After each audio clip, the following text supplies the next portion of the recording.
Alexia. I'm Lorenzo. This is McKenna, and our van is named Coconut. We went on the road because we wanted to live our life the best way possible and go see all the things that we never have time to do because we usually stuck at work. So in here we have an induction cooktop, which we turn on the inverter right up here. Underneath, obviously, we have a fridge, which is about 80 liters, I think. It's not super big, but it does the job. In here we have all our custom, our kitchen utensils and plates and pots and pans, garbage on a slider, which is great. Sink, obviously, and then we have this sink cover here that used to expand the countertop.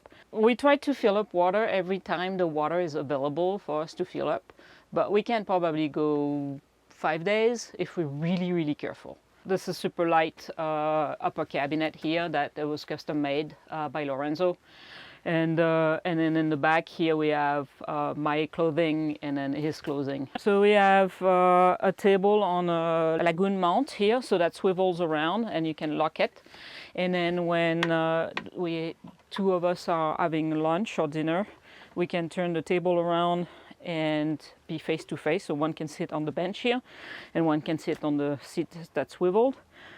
Or we have the option of sitting in this area on an L. It was straight here. This did not exist, this little extension here. We figured that it wasn't quite working well for us, so Lorenzo ripped everything out and we did an extension on the bench. This buys us extra storage. It's mainly camera gear, computers, things like that. It buys us this little storage here, which we have dirty laundry and like cleaning products and things like that.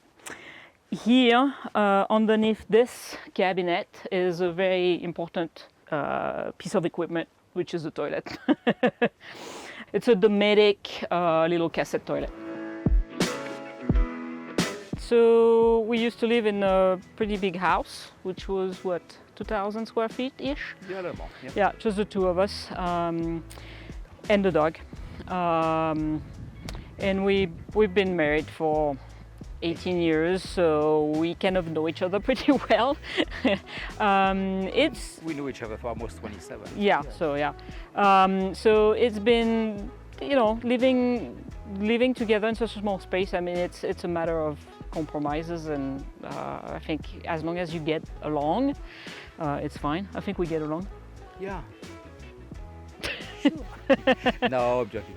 No, it's a lot of dance in the van. Yeah. It's a lot of movement. Hey, I'm going there. It's communication. Yeah, lots of communication.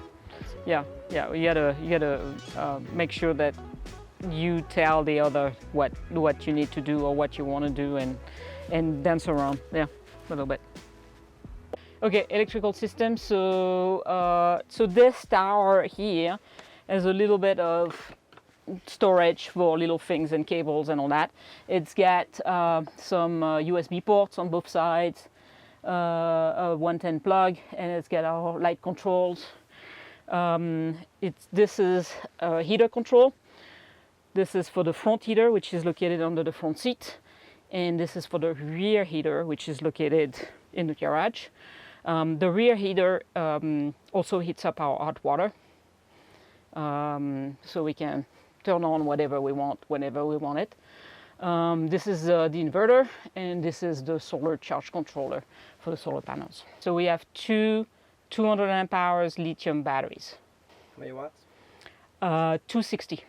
What we did is, before we went on the road full time, we made a few adjustments that we didn't have in the past. So what we did is we created a little curtain here to make a little separate bathroom. So if one of us wants to stay in bed and sleep, we can create a separate bedroom, and then it gives us some privacy, or when one of us is sick, we can stay in bed and just chill, and it's nice and dark. It's like a little cocoon in there. We have the similar thing for the front. This bed it's like a 4-inch foam mattress. The thing is, because we're both pretty short, we decided not to go with the flares on each side, because sometimes with sprinters you can put some flares and it gives you a few extra inches on each side. When we did the insulation, we created a little bit more space, so we pushed as far as we could on both sides. So the bed is about 60 inches long, 55 wide. So, I mean, it's pretty comfortable for two, but obviously if you 6'6", it won't work. Basically, this is the same cabinet. This is one length a cabinet, so it does the pantry and then closing. So it's not super big, but we both fit our clothes. I mean, there's still stuff that I never wear in there.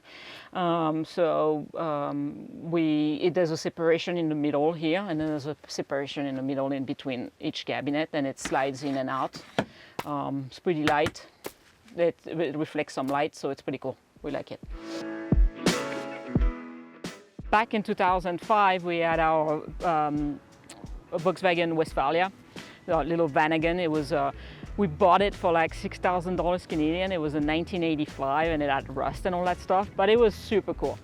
We call it Brawny. We call it Brawny. And then one day was our first trip with it, and we're coming down from Vancouver, and we're crossing the border into the US because we wanted to go surf in California.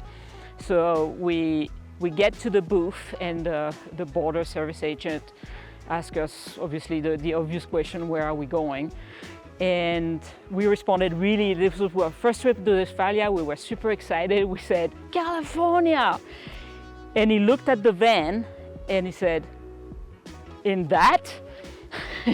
We, not deterred because we hadn't broken down yet, we're like, yeah! Sure enough, about an hour later, we broke down. In the exterior here in the entrance, so what we did is we decided sometimes some people or some van builders, they put the kitchen, a part of the kitchen here, but we thought it was too closed in. So we wanted the lower cabinet, which also gives us a bench and some storage. And because this space is unutilized, well, we decided to put some storage with some shoes. It's very convenient, like it's easy to grab and put them in there. The little welcome carpet.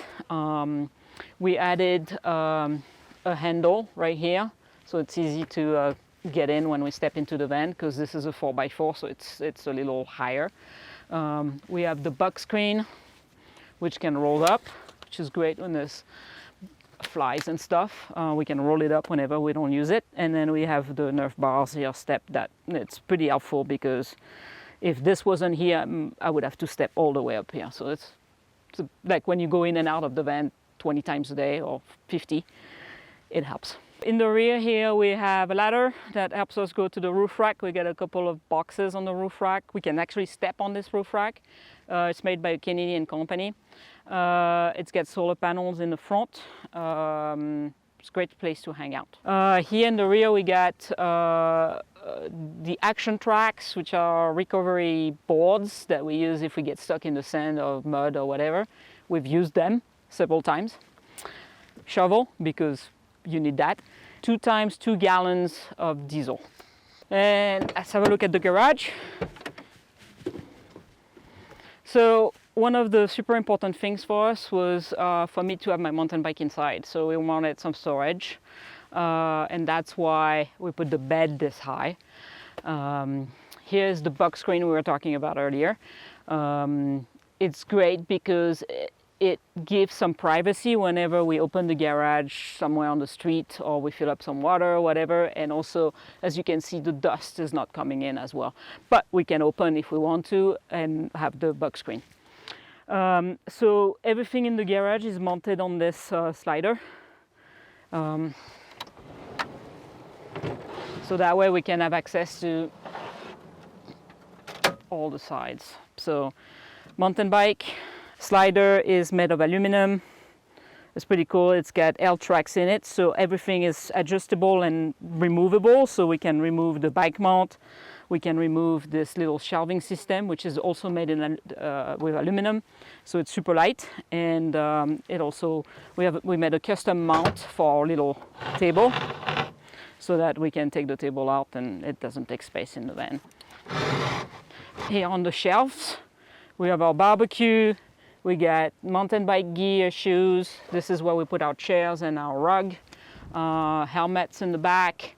And we have a backpack and a one wheel that we can plug in on the side of the garage here. On the sides here, on this side we have all our electrical system, inverter, batteries, and then some storage. And then on this side we have all our water system. So we have our 30-gallon tank, and then more storage and other things. We have a onboard air compressor underneath as well. On this side, we have the exterior shower. So we have the plug here that we plug in, your shower, and we have the curtain that comes across the doors so we can have privacy whenever we want to take a shower. I think that covers it all. On the roof rack, super cool because it gives us a great space to hang out and sometimes check out the view. And also, if you don't have any cell phone service, sometimes it helps to be elevated. We have in the front, we have our solar panels. So we have a 170 watt and then a 90 watt.